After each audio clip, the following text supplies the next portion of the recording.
Welcome back to Lakshmi biology NEET classes. So before వీడియోలో అయితే మనం ఇమ్యూనిటీ గురించి అయితే డిస్కస్ చేసుకున్నాం. అది వచ్చేసరికి ఇన్నేట్ ఇమ్యూనిటీ. నెక్స్ట్ ఇప్పుడు సెకండ్ ఇమ్యూనిటీ వచ్చేసరికి అక్వైర్డ్ ఇమ్యూనిటీ. ఇన్నేట్ ఇమ్యూనిటీ ఏంటంటే బై బర్త్ వచ్చేది. ఇప్పుడు అక్వైర్డ్ ఇమ్యూనిటీ అంటే పుట్టిన తర్వాత సో ఇమ్యూన్ సిస్టమ్ని డెవలప్ చేసుకునే దాన్ని ఏమంటారు అంటే అక్వైర్డ్ ఇమ్యూనిటీ అని అంటారు. సో ఇప్పుడు అక్వైర్డ్ ఇమ్యూనిటీలో ఏమేమి వస్తున్నాయి ఏంటి అనేది అయితే చూడండి. సో ఫస్ట్ అక్వైర్డ్ ఇమ్యూనిటీ వచ్చేసరికి ఏంటంటే ప్యాథోజన్ స్పెసిఫిక్. మెయిన్ ఇది పాయింట్, ఫస్ట్ పాయింట్ మీరు గుర్తుపెట్టుకోవాల్సింది. ఇన్నేట్ ఇమ్యూనిటీకి అక్వైర్డ్ ఇమ్యూనిటీకి డిఫరెన్స్. సో ఇన్నేట్ ఇమ్యూనిటీలో ఏంటంటే నాన్ స్పెసిఫిక్, అంటే ప్రతి ఒక్కరిలోనూ కామన్గా ఉంటుంది ఇన్నేట్ ఇమ్యూనిటీ. కానీ అక్వైర్డ్ ఇమ్యూనిటీ వచ్చేసరికి ఏంటంటే ఒక్కొక్కరిలో ఒక్కొక్క ఇమ్యూన్ సిస్టమ్ ఉంటుంది. ఇది మెయిన్. అసలు అందరిలో ఒకే ఇమ్యూన్ సిస్టమ్ ఉందనుకోండి ఎవరికి డిసీజెస్ రావు. లేదు ఒకరికి డిసీజ్ వచ్చాయనుకోండి ప్రతి ఒక్కరికి అదే డిసీజ్ అనేది ఉంటుంది. అలా ఉండకుండా మనకి 2 టైప్స్ ఉన్నాయి. ఇన్నేట్ అంటే బై బర్త్, అక్వైర్డ్ వచ్చేసరికి తర్వాత డెవలప్ అయ్యేది. అంటే ఇప్పుడు మనల్ని చూడగానే ఐడెంటిఫికేషన్ చేస్తాం కదా సెపరేట్గా, అలాగే ఇమ్యూన్ సిస్టమ్ కూడా స్పెసిఫిక్. ఇది ఫస్ట్ మెయిన్ పాయింట్. అసలు గుర్తుపెట్టుకోవాల్సింది ఏంటి అంటే ఇన్నేట్కి అక్వైర్డ్కి అక్కడ వచ్చేసరికి నాన్ స్పెసిఫిక్, ఎవరి మీదైనా ఫైట్ చేయగలుగుతుంది. ఇక్కడ వచ్చేసరికి స్పెసిఫిక్, పర్టికులర్గా ఒకరి మీదే ఫైట్ చేయడానికి రెడీగా ఉండేది. సో ఇంతసేపు చెప్పానంటే ఎంత ఇంపార్టెంట్ గుర్తుపెట్టుకోండి. అలాగే అక్వైర్డ్ ఇమ్యూనిటీ ఎలా పనిచేస్తుందంటే మెమరీ లాగా పనిచేస్తుంది అనమాట. మన బాడీలోకి ఏదైనా కానీ డిసీజ్ ఎంటర్ అయింది అనుకోండి, ఇమ్మీడియట్గా ఏమవుతుందంటే సెకండ్ టైం రానివ్వకుండా దానికి సంబంధించిన క్యారెక్టర్స్ అన్నీ కూడా స్టోర్ చేసుకుంటుంది. అంటే రెండోసారి వచ్చింది అనుకోండి ఇమ్మీడియట్గా ఏమవుతుంది, ఫైట్ చేయడానికి రెడీగా ఉంటుంది. అంటే మెమరీ లాగా ఉంటుంది. ఇన్నేట్ ఇమ్యూనిటీలో మెమరీ లాగా ఉండదు, జస్ట్ వచ్చిందా వెళ్ళిందా అన్నట్టుగా ఉంటుంది. కానీ అక్వైర్డ్కి వచ్చేసరికి ఏంటి, మెమరీ. ఓకే, పాయింట్ వైజ్ చూసుకోండి. నెక్స్ట్ ఇక్కడ వచ్చేసరికి మరి ఇన్నేట్ ఇమ్యూనిటీలో ఏంటంటే అందరికీ కామన్గా ఉంటుంది కాబట్టి అక్వైర్డ్ ఇమ్యూనిటీలో స్పెసిఫిక్గా పనిచేస్తుంది. కాబట్టి ఆ స్పెసిఫిక్లో ఏంటంటే ఫస్ట్ ఐడెంటిఫై చేస్తుంది అనమాట. ఒకరు ఫర్ ఎగ్జాంపుల్ కరోనా వైరసే వచ్చింది అనుకోండి, కరోనా వైరస్ వచ్చిన వెంటనే ఏమవుతుంది, దాని క్యారెక్టర్స్ని ఫస్ట్ ఐడెంటిఫై చేసేదాన్ని ఏమంటారంటే ప్రైమరీ రెస్పాన్స్. తర్వాత ఐడెంటిఫై చేసిన తర్వాత మళ్ళీ దాని మీద యుద్ధం చేస్తుంది చూడండి, దాన్ని సెకండరీ అంటారు. ఫస్ట్ ఏదైతే ఐడెంటిఫై చేస్తారో దాన్ని ప్రైమరీ అంటారు. నెక్స్ట్ తర్వాత ఫైట్ చేసి దాని క్యారెక్టర్స్ రిలేటెడ్గా వచ్చి దాన్ని కంప్లీట్గా క్యూర్ చేసేదాన్ని ఏమంటారంటే సెకండరీ అంటారు. ఆ విండో ఓపెన్ చేయనా. సో నెక్స్ట్ వచ్చేసరికి చూడండి ప్రైమరీ అండ్ సెకండరీ రెండు, ప్రైమరీ రెస్పాన్స్ సెకండరీ రెస్పాన్స్ అంటే రెండు కూడా ఏమవుతున్నాయంటే కొన్ని లింఫోసైట్స్ ని ప్రొడ్యూస్ చేస్తాయి అన్నమాట. అవి స్పెషల్ లింఫోసైట్స్ అంటారు. ఆ స్పెషల్ లింఫోసైట్స్ ఏంటి అంటే ఒకటి బి లింఫోసైట్, ఇంకొకటి టీ లింఫోసైట్. 2 లింఫోసైట్స్ అనేవి ప్రొడ్యూస్ అవుతున్నాయి. మరి బి లింఫోసైట్ ఏం చేస్తుంది, టీ లింఫోసైట్ ఏం చేస్తుంది? బి లింఫోసైట్ ఏం చేస్తుంది అంటే యాంటీబాడీస్ ని ప్రొడ్యూస్ చేస్తుంది. టీ లింఫోసైట్స్ యాంటీబాడీస్ ని ప్రొడ్యూస్ చెయ్యదు. అది మెయిన్ గా గుర్తుపెట్టుకోవాలి. బి లింఫోసైట్ వచ్చేసరికి ఏంటంటే మీకు ఆర్మీ ఆఫ్ ప్రోటీన్స్, కొన్ని ప్రోటీన్స్ ని రిలీజ్ చేస్తుంది. ఆ ప్రోటీన్స్ ఏం చేస్తున్నాయి, ఫైట్ చేస్తాయి. ఎవరి మీద, యాంటీజెన్ మీద. అలా ప్రొడ్యూస్ చేసిన ప్రోటీన్స్ ని ఏమంటాము అంటే యాంటీబాడీస్ అంటాం. ఇక్కడ వచ్చేసరికి టీ లింఫోసైట్స్ ఏం చేస్తాయంటే యాంటీబాడీస్ ని ప్రొడ్యూస్ చేయవు. మరి రోల్ ప్లే ఏంటి అంటే ఇవి టీ లింఫోసైట్స్ ఏం చేస్తాయంటే హెల్ప్ చేస్తాయి. ఎవరికి అంటే బి లింఫోసైట్స్ కి. టీ లింఫోసైట్స్ ఎవరికి హెల్ప్ చేస్తాయి, బి లింఫోసైట్స్ కి హెల్ప్ చేస్తాయి. మనకి ఏదన్నా కానీ హెల్ప్ కావాలనుకుంటే మన ఫ్రెండ్ని అడుగుతాం కదా, నువ్వు నాకు హెల్ప్ చెయ్యి అన్నట్లుగా. అలాగే టీ లింఫోసైట్ ఏం చేస్తుందంటే ఆల్వేస్ హెల్పర్ అనమాట. ఆల్వేస్ హెల్పర్, ఏ యాంటీబాడీస్ ని ప్రొడ్యూస్ చేయదు. నెక్స్ట్ వచ్చేసరికి ఏంటంటే ఈ యాంటీబాడీ స్ట్రక్చర్ గా చూసుకుంటే మీకు 4 పెప్టైడ్ చైన్స్ అనేవి ప్రెసెంట్ అయి ఉన్నాయి. ఇక్కడ 2, ఇక్కడ 2, టోటల్ 4 పెప్టైడ్ చైన్స్ ఉన్నాయి. ఇదిగోండి. సో యాంటీబాడీస్ లో స్ట్రక్చర్ గా చూసుకుంటే మనకి 4 పెప్టైడ్ చైన్స్ ఉన్నాయి. అందులో 2 స్మాల్, అందులో 2 హెవీ, H2L2 ఇవి. ఇదిగోండి లైట్. ఎల్ అంటే ఏంటి? లైట్ అంటే 2. నెక్స్ట్ వచ్చేసరికి హెవీ, ఇక్కడ ఈ 2 ఇవి 2 హెవీ చైన్స్, ఈ 2 వచ్చేసరికి లైట్ చైన్స్. దానికే ఫార్ములా H2L2 గుర్తుపెట్టుకోండి. So 2 light chains, 2 heavy chains. Next వచ్చేసరికి ఇలాంటి యాంటీబాడీస్ మనకి 5 టైప్స్ ఆఫ్ యాంటీబాడీస్ ఉన్నాయి. ఆ 5 టైప్స్ స్ట్రక్చర్ ఏంటి అనేది నేను డిస్కస్ చేస్తా. ఎందుకు అంటే వీటికి పారాటోప్స్ ఉన్నాయి. వీటిని పారాటోప్స్ అంటారు. కొన్నిట్లలో 2 పారాటోప్స్ ఉంటాయి, కొన్నిట్లలో 1 ఉంటుంది, కొన్నిట్లలో 4 ఉంటాయి. అలా నెంబర్ని బట్టి మనకి ఇక్కడ వేరుగా ఉంటుంది. దీని గురించి సపరేట్గా అయితే ఒక టేబుల్ వేసి ఎక్స్ప్లెయిన్ చేస్తాను. ప్రెసెంట్ ఈ 4 అయితే ఉన్నాయి: IgA, IgM, IgE, IgG. Okay, so వీటి గురించి బాక్స్ వేసుకుందాం. ఇది అయిపోయిన తర్వాత లాస్ట్ క్లాస్. నెక్స్ట్ వచ్చేసరికి ఏంటంటే యాంటీబాడీస్ ఎక్కడ ఉంటాయి, మెయిన్గా తెలుసుకోవాల్సింది ఏంటి అంటే యాంటీబాడీస్ ఎక్కడ ఉంటాయి. యాంటీబాడీస్ ఎక్కడ ఉన్నాయి? బ్లడ్లో ఉన్నాయి. ఇవన్నీ లైన్ టు లైనే ఉన్నాయి. మీరు కావాలనుకుంటే పారాగ్రాఫ్, ఇమ్యూన్ సిస్టమ్ పారాగ్రాఫ్ మొత్తం అక్వైర్డ్ పారాగ్రాఫ్ కానీ చూసుకుంటే మీరు ఎక్కడ వెతుక్కోని అవసరం లేదు, లైన్ టు లైనే ఉన్నాయి. మళ్ళీ కన్ఫ్యూజ్ అవ్వకుండా చూసుకోండి. నెక్స్ట్ యాంటీబాడీస్ ఎక్కడ ఉన్నాయి అంటే బ్లడ్లో ఉన్నాయి. ఆ బ్లడ్లో ఉండబట్టి ఇక్కడ మనకి ఎంత ఫైట్ చేస్తున్నాయి, ఏం ప్రొడ్యూస్ చేస్తున్నాయి అంటే 2 టైప్స్గా మనకి ప్రొడ్యూస్ చేస్తున్నాయి. అవి వచ్చేసరికి first one humoral immune response, రెండోది వచ్చేసరికి సెల్ మీడియేటెడ్ ఇమ్యూన్ రెస్పాన్స్. ఈ 2 పాయింట్స్ అనేవి మోస్ట్ ఇంపార్టెంట్. ఇదొకటి. సో ఓవరాల్ గా చూడండి, మీకు 4 పాయింట్లు ఇక్కడ గుర్తుపెట్టుకునేది. ఫస్ట్ అక్వైర్డ్ ఇమ్యూనిటీ స్పెసిఫిక్, రెండోది మెమరీ లాగా పనిచేస్తుంది, మూడోది ఏంటిది ఫస్ట్ ప్రైమరీగా పనిచేస్తుంది, సెకండరీగా పనిచేస్తుంది. ఎన్ని చైన్స్ ఉన్నాయి అనేది తర్వాత నెక్స్ట్ యాంటీబాడీకి వస్తే. ఇప్పుడు యాంటీబాడీస్ అనేవి ఇక్కడ బి లింఫోసైట్, టీ లింఫోసైట్స్ ఉన్నాయి, 2 ఉన్నాయి. బి లింఫోసైట్ ఏం చేస్తుంది? యాంటీబాడీస్ ప్రొడ్యూస్ చేస్తుంది. టీ వచ్చేసరికి ప్రొడ్యూస్ చేయదు, హెల్ప్ గా పనిచేస్తుంది. అలాగే నెక్స్ట్ వచ్చేసరికి బి లింఫోసైట్ స్ట్రక్చర్ గా చూసుకుంటే ఏమవుతున్నాయంటే మనకి 4 చైన్స్ ఉన్నాయి. H2L2 చైన్, అందులో హెవీ చైన్, లైట్ చైన్. అసలు ఓవరాల్ గా యాంటీబాడీస్ ఎక్కడ ఉన్నాయంటే బ్లడ్ లో ఉన్నాయి. బ్లడ్ లో ఏం చేస్తున్నాయంటే 2 రెస్పాన్స్ అనేవి జరుగుతుంది. That is humoral immune response, రెండోది వచ్చేసరికి సెల్ మీడియేటెడ్ రెస్పాన్స్. అసలు ఏం చేస్తున్నాయి ఇవి అనే కాన్సెప్ట్ వస్తుంది. ఓకే, వెయిట్ చేయండి.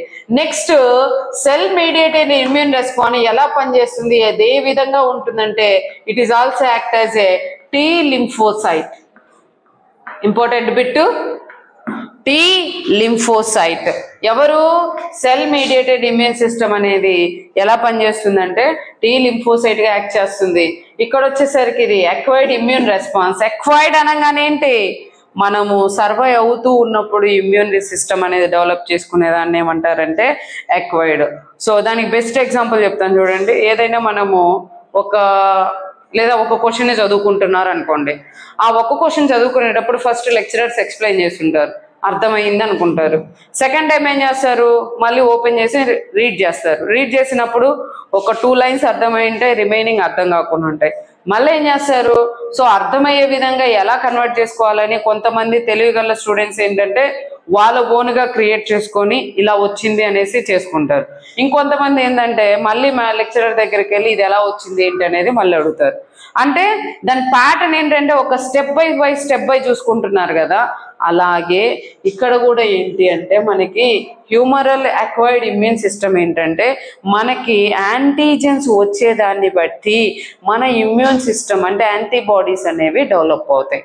అలా పనిచేసేది హ్యూమరల్ ఇమ్యూన్ రెస్పాన్స్. అంటే ఇందులో యాంటీబాడీస్ 2గా పనిచేస్తున్నాయి. ఒకటి హ్యూమరల్, 2 వచ్చేసరికి సెల్ మీడియేటెడ్.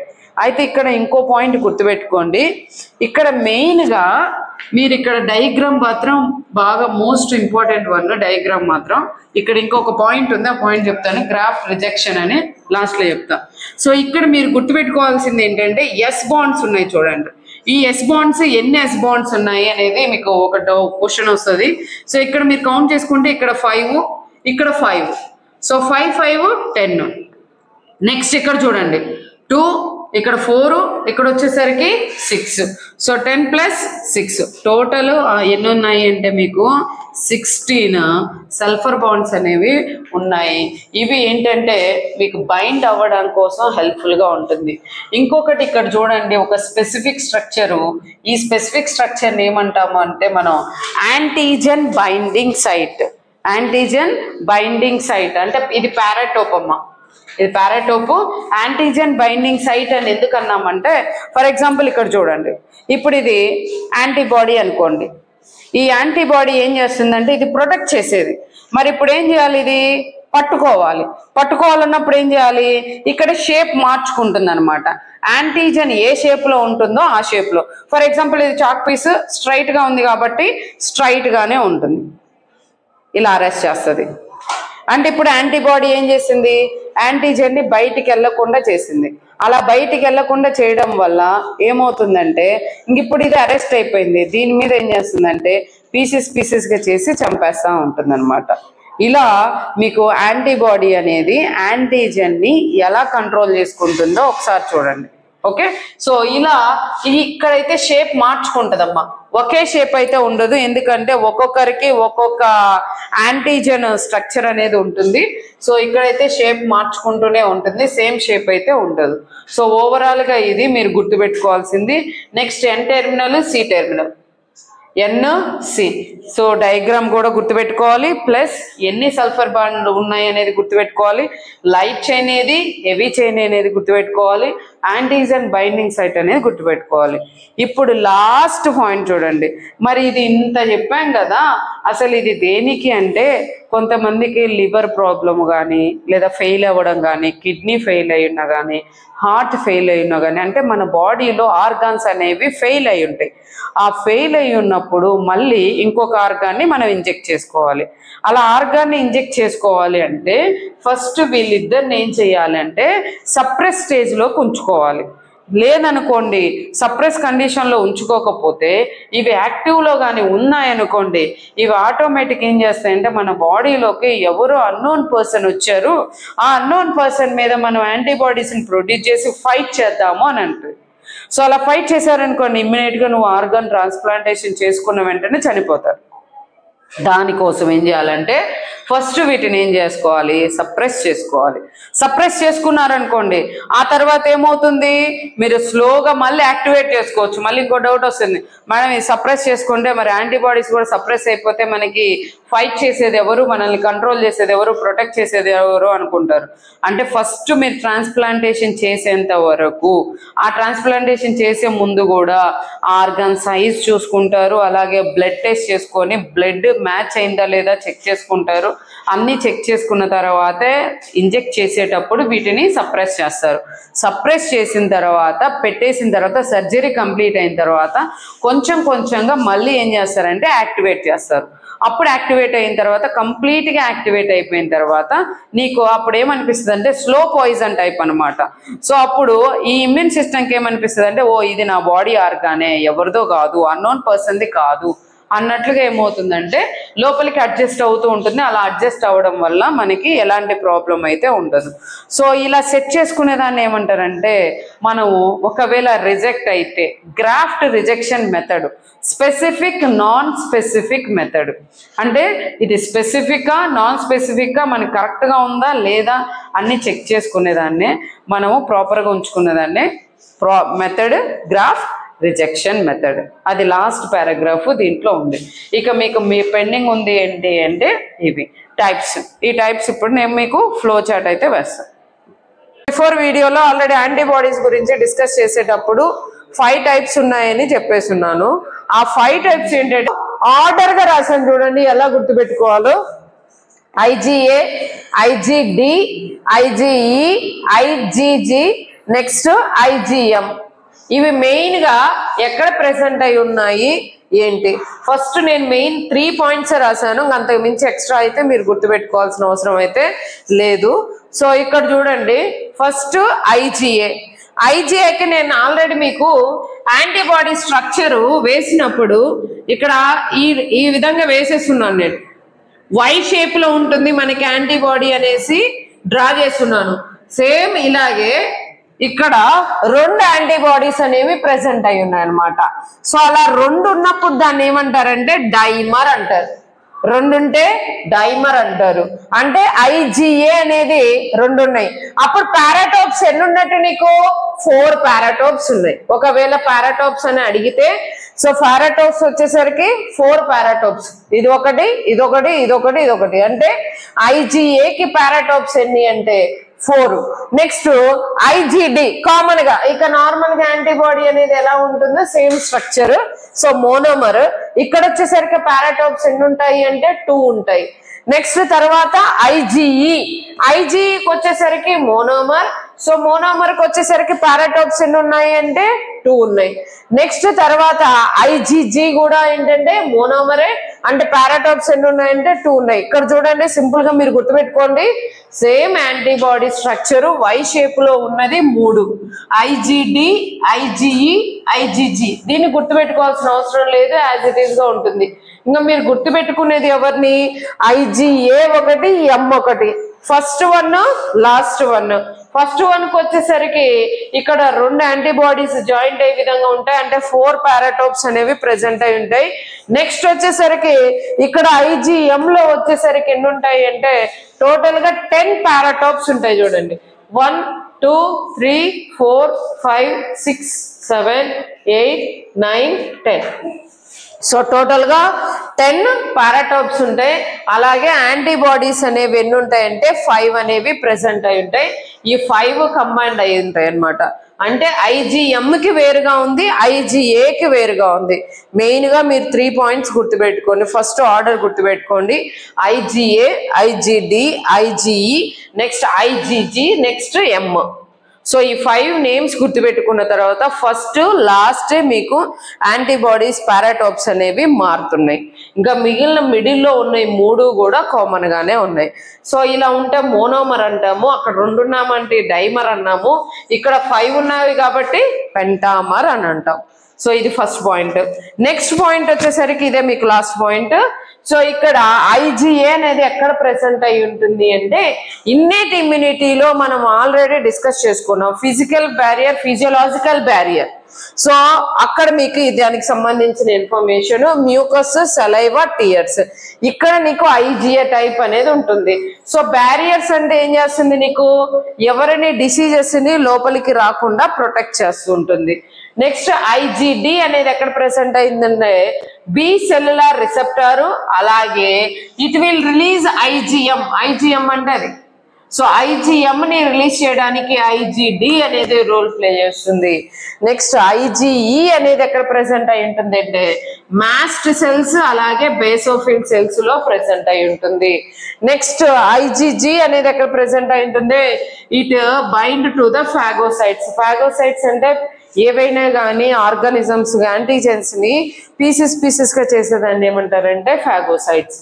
నెక్స్ట్ ఇది ఎక్కడ ఉంటుందంటే ఇది జస్ట్ నేను 1 పాయింట్ రాశాను, మీకు ఇంకా ఫుల్ గా కావాలంటే చాలా ఉంది. సో ఇది ఇమ్యూన్ సిస్టమ్ మెమరీ లాగా పనిచేస్తుంది. ఇవి మనకి 5 టైప్స్ అన్నమాట.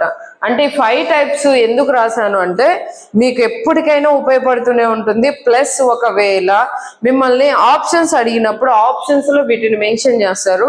సో అందుకని 3 పాయింట్స్ గుర్తుపెట్టుకోవడంలో పెద్ద కష్టం అయితే లేదు, ఎందుకంటే ఇవి ఆల్రెడీ మీరు గుర్తుపెట్టుకొని ఉంటారు కాబట్టి IgA IgD అనేది ఇవి గుర్తుపెట్టుకునే ఉంటారు. జస్ట్ ఇప్పుడు గుర్తుపెట్టుకునేది జస్ట్ 2 పాయింట్స్. ఆ 2 పాయింట్స్ గుర్తుపెట్టుకోవడంలో కష్టం అయితే లేదనుకుంటున్నాను. ఓకేమా?